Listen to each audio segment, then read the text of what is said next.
Solar dust ಬರಲಾರ್ದಂತ ನಮ್ಗೆ ಹಿಂದೆ ಹೋಗ್ಬೇಕು ಅಂತದಾಕ ನಮ್ಗೇನು ಸಮಸ್ಯೆ, ನಾವು ಅದಕ್ಕೆ ವಿರೋಧ ಮಾಡಲ್ಲ. ಇಷ್ಟಾದ್ಮೇಗೂ ನೀವು ಬಂದು ನಮ್ಮ ನೆರವು ಬರಲಿಲ್ಲ ಅಂದ್ರೆ ಹೆಂಗೆ? ನೀವು ಫಲ ಏನೋ ಮಾಡೋದು ಸರಿಯಲ್ಲ. ಮುಂದಿನ ದಿನಗಳಲ್ಲಿ ಜನ ನಿಮ್ಗೆ ತಕ್ಕ ಶಾಸ್ತಿ ಮಾಡ್ತಾರೆ. ರಾಘವೇಂದ್ರ ಹಿಟ್ನಾಳ್ ಅವ್ರೆ, ನಾವು ನಿಮಗೆ ನಮ್ಮವ್ರಂತ ನಿಮ್ಮನ್ನ ಇಲ್ಲಿ ಕುಂತು ಸ್ವಾಗತ ಮಾಡಿ ನಿಮ್ಮನ್ನ ನಾವು ನಮ್ಮ ಸಮಸ್ಯೆನ ಹೇಳ್ಕೊಂಡ್ರೆ ನೀವು ಸ್ಪಂದನೆ ಮಾಡ್ಲಾರ್ದ ಹೋಗಿರಿ.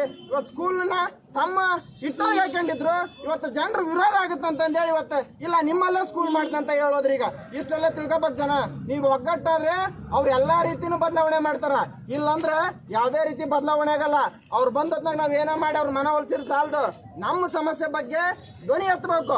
ಅದಕ್ಕೆ ಮಾನವೀಯತೆ ಅಂತಾರ, ಅದಕ್ಕೆ ಮನುಷ್ಯತ್ವ ಅಂತಾರ. ಇನ್ ಮುಂದಾದ್ರೆ ಹಿರೇ ಬಂಗಾಳದ್ರಂತ ಜನರು ಅವ್ರು ಬಂದತ್ನಾಗ ದುಂಡು ಹೋಗಿ ನಿಂತ್ಕೊಳ್ಳೋದಲ್ಲ.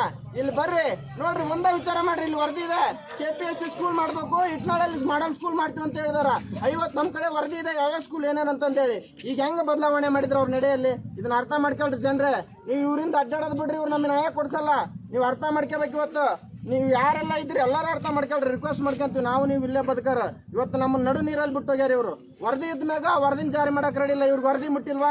MB ಪಾಟೀಲ್ ವರದಿ ಮುಟ್ಟೈತಿ, ಇವ್ರಿಗೆ ಮುಟ್ಟಿಲ್ ವರದಿ. ಯಾವ ಸ್ಥಿತಿಗೆ ಬಂದಾರ ಅರ್ಥ ಮಾಡ್ಕೇರಿ.